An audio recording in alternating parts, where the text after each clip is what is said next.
let's move forward to the next conversation around strategy in the face of discontinuity. And this time we will be hearing from none other than Mr. Rich Lesser, who's the global chair of Boston Consulting Group. And he previously served as BCG's CEO from 2013 to 2021, a period of exceptional growth for the firm across all regions and practice areas. Now, during his tenure as a CEO, he also oversaw the launch of BCG Digital Ventures, a builder and accelerator of digital businesses as well.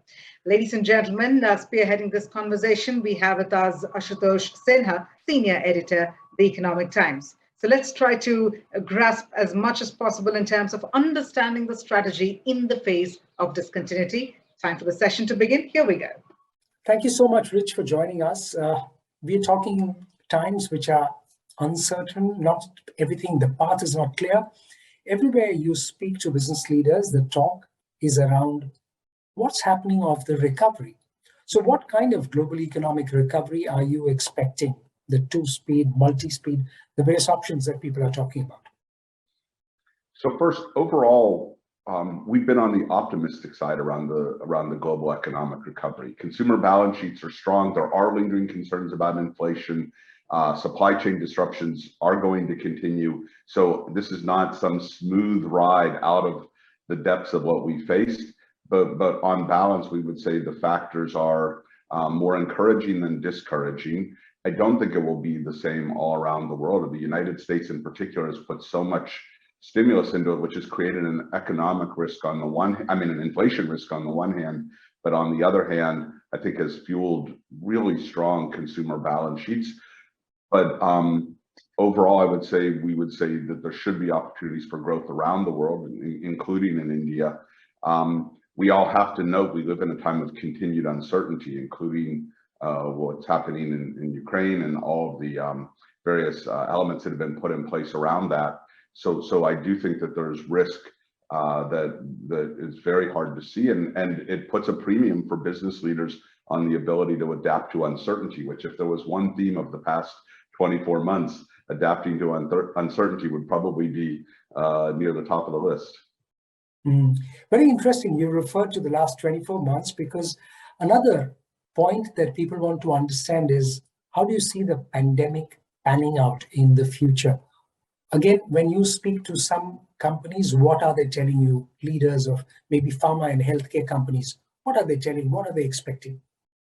I think this is another area of uncertainty, of course, but I think the baseline expectation is that we're moving more towards a period where the coronavirus becomes endemic rather than a pandemic. What does that mean? It means that society will learn to adapt. Hopefully the next variants will feel more like cases of the flu, which some years are more severe and some years are worse severe or less severe. Hopefully we will continue to have both therapeutics and vaccines that do a better and better job of treating to keep as many people out of danger as we can. And of course, since so many people have gotten it, they'll build up some internal immunity as well. So I think the baseline case is that the next variant hopefully will not be much more severe than Omicron. Outcompeting Omicron requires something to be extremely transmissive.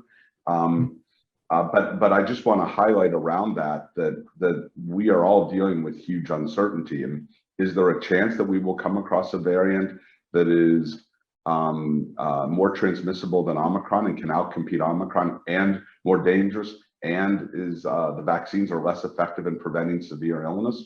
There is a chance. And so it's up to governments in particular to do a much better job of pandemic preparedness than we had done leading into 2020.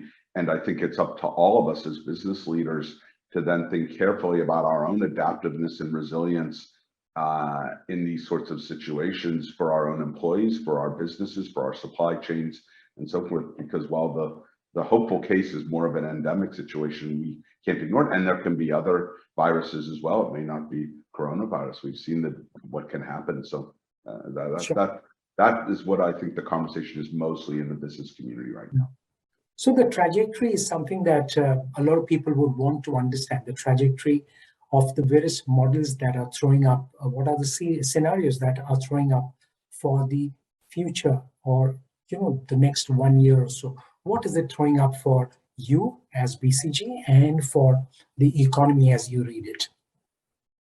So for us, it's a time of enormous investment to help our clients. Our clients have never faced more change and more challenge than they're facing right now. Opportunities in growth in the macro economy, as we discussed, but filled with much more disruption risk, uncertainty, a massive challenge to address climate and sustainability.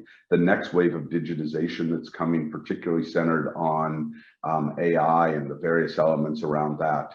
The opportunity in the longer term for new technologies, what we would call deep tech, to continue to revolutionize the economy and to revolutionize individual businesses. And finally, of course, massive geopolitical uncertainties and stresses that have grown not just in the last few years, but over many years, but seem likely to continue.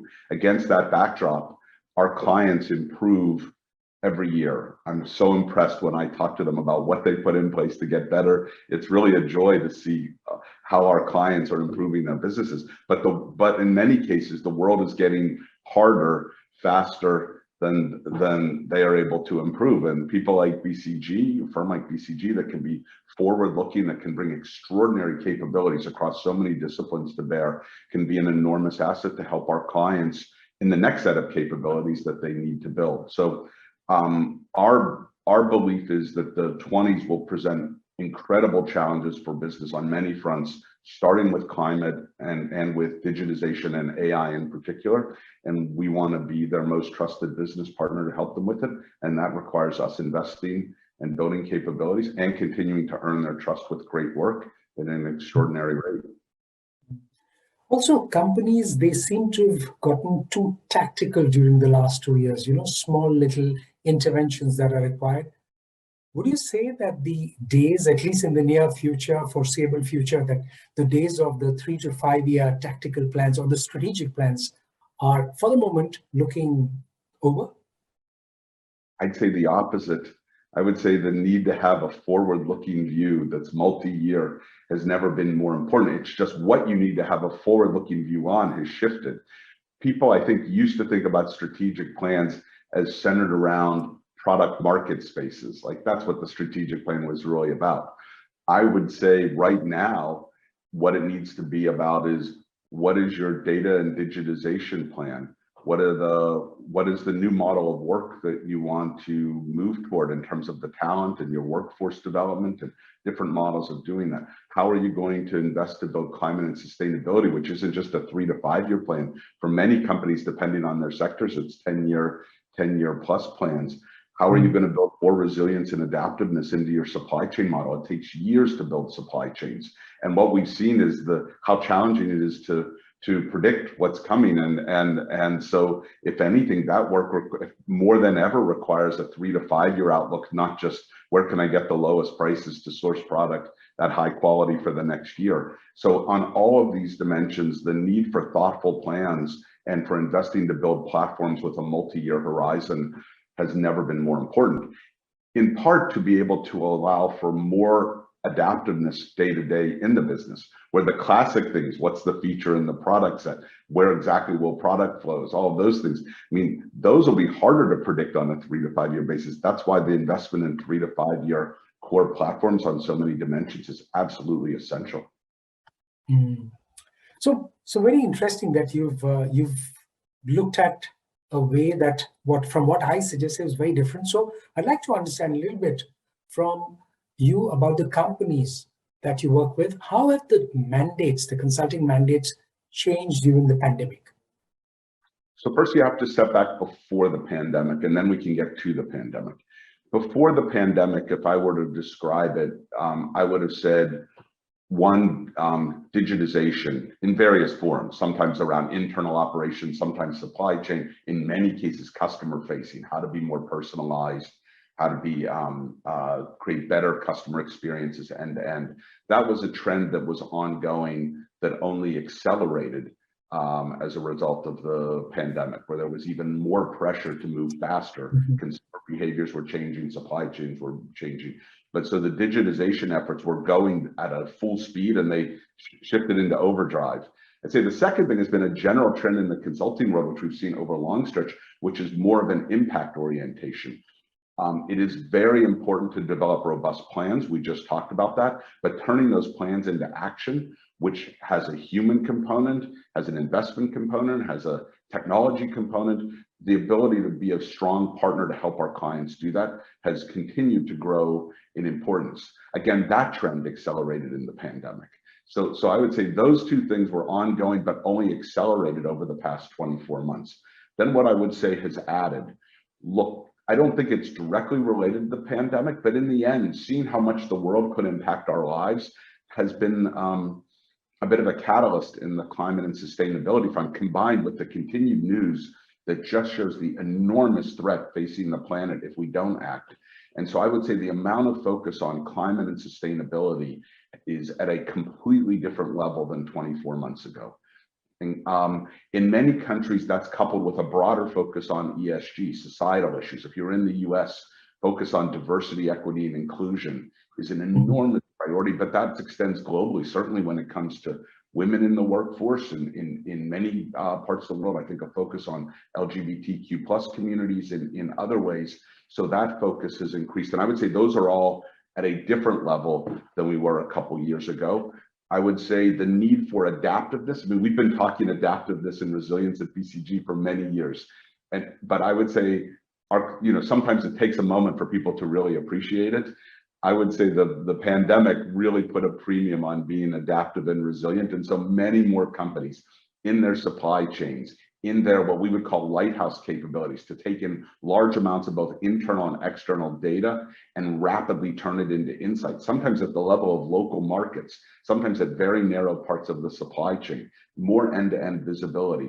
Those sorts of capabilities are at such a premium now relative to how they were viewed 2 years ago. So you put the AI element, the ability to be adaptive and responsive, the climate elements, and then of course, the one that's in progress and will continue is the future models of work.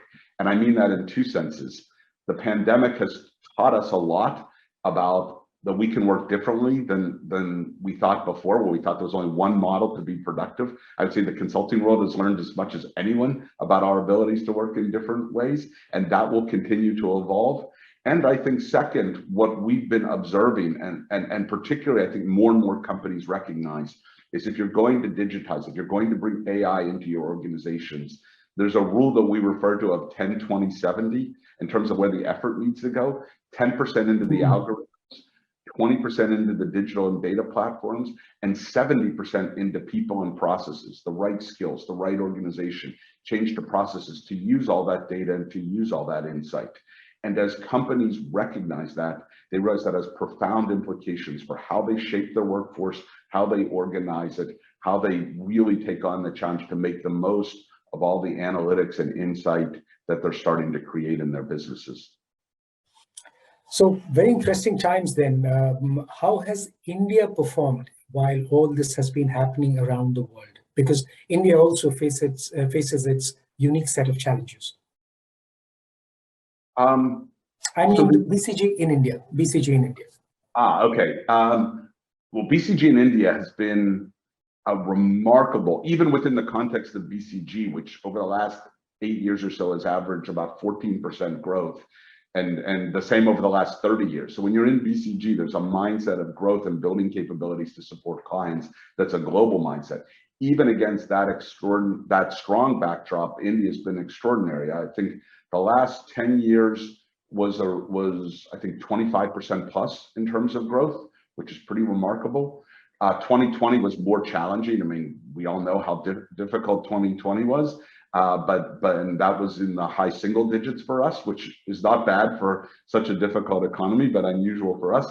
But 2021 was back up near 30%, so back up in the sort of trajectory. I look, all of the trends that you and I just discussed that our clients are facing, those are true in India as well. The challenge around digitization and AI. Bionic companies, climate and sustainability, the workforce evolution, supply chain adaptiveness. I mean, those pressures are global pressures, and Indian businesses are ambitious and growth oriented, and everybody's been through a tough time. That's true, but I think most companies are trying to carry a positive and investment oriented outlook. So what should be some of those tenets which should be almost part of any company's playbook? If you're wanting to be one of the leaders or you're one of the leaders and you want to extend your lead, how would you look at that? I'll talk about it at a high level and then I'll translate it down. Sure, please. The responsibility of leading a great business is to have in the back of your mind that what works today is unlikely to be successful tomorrow. The words I used in BCG were all the things, because we've had strong growth years in many years, as I've just said. And I would constantly try to remind people that if we just kept doing 3 years from now what we would be doing today, we would stagnate. We'd be lucky to be at zero. We might be declining. The only path is to continue to innovate and change. The phrase that has stuck with me since I first saw it as a BCG conference title in the 90s, so this one's going way back, is turning around the successful company. The mindset has to be, our job is to take pride in the things we've got, stay grounded in our purpose, stay grounded in our values, and then recognize that if we don't push hard to be innovative and adaptive, we are likely to stagnate and fall behind competition in a world that's moving very fast. And that's been true for many years. You could have said that years ago. It's never been truer than it is right now, partly because of the relentless march of technology, partly because of the societal pressures we feel, and partly because of the changing geopolitical landscape and other sort of macro challenges, as well as the incredible disruptive potential of the leading tech players and others to interfere in classic business models in ways that wouldn't have been anticipated before. If I then translate that down a level, I would highlight what's happening in climate and ESG and what we would call total societal impact, along with total shareholder value creation, as an enormous new trend, the new ideas that the leaders need to embrace. I would highlight this next generation of AI and technology that's coming as a new thing that people need to embrace. And I would highlight the need for resilience and adaptiveness in our business models, including how we organize our work, as the third dimension that really jump out at you in this particular moment in time. Since you've spoken so passionately about ESG and the need for sustainability and how it could change the trajectory for business, I presume, how should companies approach that? Because for a lot of companies, and particularly I can say that about India, the smaller companies do not see the importance of that. How could they learn from some of the larger ones? So, yes, well, you're right. It has become a passion of mine. In fact, I joke, but it's a true joke that I went from being a CEO to being a climate partner. If you wonder what a global chair at BCG does over the decades, we've done many different things, but this one at this moment in time spends most of his time on climate-related topics, mainly talking to other CEOs and about the challenges, because each CEO starts from their own starting place in their own company, their culture, their footprint, their technologies, and their challenges. Well, the first thing is to recognize the critical state of the world, recognize the need for all of us to act, recognize the responsibility as leaders that we have to the next generation. I mean, that is job one. If you don't, you have to recognize. And then I think there's and that requires dramatic action. I mean, if we were to stay on a 1.5 degree path, which everyone acknowledges is a stretch, it means net zero by 2050, 50% emissions reductions by 2030. I mean, it's enormous challenges. So, and if we can't stay on a 1.5 degree path, then 1.6 is better than 1.7, and 1.7 is better than 1.8. So we have a responsibility to drive action as much as we can. The three words I use with leaders, it's commit, act, engage.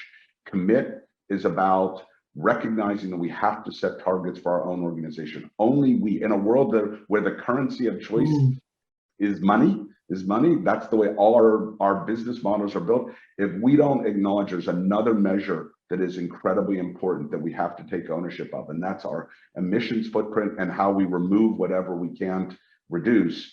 If we don't take ownership of that at the very top and signal that and start to make commitments where we might see the first 3 to 5 years of the pathway, we don't know exactly what the 25 years after that will be, but we need to do that. The next is to act. That's about gearing up our organizations. It's about the ability to translate those targets business unit by business unit, understand which parts of our supply chains we can intervene in most quickly, which ones will take longer. It's about seeding technology investments for the future. And it's about engaging our workforce, many of whom are passionate to contribute on this, but giving them ways to be able to meaningfully contribute in ways that will have impact. And then finally, it's about engaging, because no company alone can do it. We need smart public policy from government. We need to often act as a sector. I mean, can you imagine a consumer sitting at a supermarket shelf trying to figure out which are the lower carbon products today? The labelings are horrible. You have no, even if you wanted to be responsible as a consumer, you can't. Well, that won't come by just one company acting. That will require sectors to come together and says, here's a label. Can you imagine a supplier with 4 different big customers, each demanding measures in different ways, actions on different timelines, different kinds of expectations? Imagine being a mid-sized company trying to deal with this. It's overwhelming. We need a measurement platform that puts the data in once and lets it go to everyone. We need to set some common language to engage with suppliers. And that means engaging across within a sector and beyond sectors to take these things. So to me, the 3 words are commit, act, engage. For BCG, we set a net zero by 2030 goal. That means both reducing our own footprint, particularly around travel. As you know, consultants get on airplanes a lot. We're doing that much less now due to COVID. We learned we can do great work and still be less. It's going to come back some, but we're going to reduce it.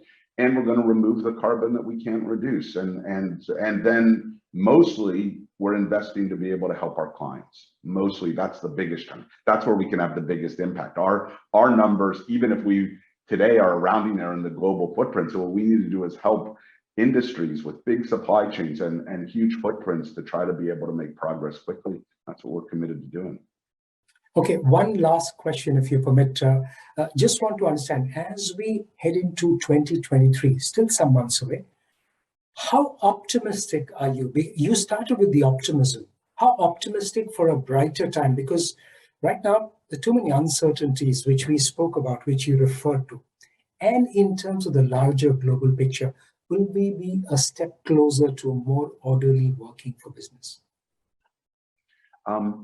If you ask me to put my narrow business leader hat on, I would be quite optimistic looking to 23. I think it'll be the first year. Again, there's high uncertainty around the coronavirus, but my hope is we'll be in the first year where it really feels more like an endemic for most of the world for most of the year. We'll have vaccinations really pushed out to most of the world and new technologies coming along that should reduce the severity. So if you ask me with a backdrop of decent consumer balance sheets, I think we'll start to be beyond the worst of the supply chain disruptions, which should allow for inflation not to go to zero, but to be a bit more under control. And I would start with a more optimistic 2023 lens. But of course, we're not just business leaders, we're people in this world, and we see what's happening around us and the unbelievable challenges and uncertainties and impacts on human lives. And when you put that lens on, I think we all have to recognize we're running real risks now, and that we have a role as leaders, not just to lead our own businesses in smart and ethical and effective and value creating manners, both value for society and value for our own businesses and our communities and our owners. But we also have to think about our role as leaders in the world to push for a better world, to use the influence we have to try to make a difference, and to recognize that the world around us in the end affects us greatly. It is not just about the economy. And that part I have enormous uncertainty around. Thank you so much, Rich Lesser, for your time. It's been a pleasure speaking to you. Well, thank you, Ashu. It's been great talking to you as well. Thank you.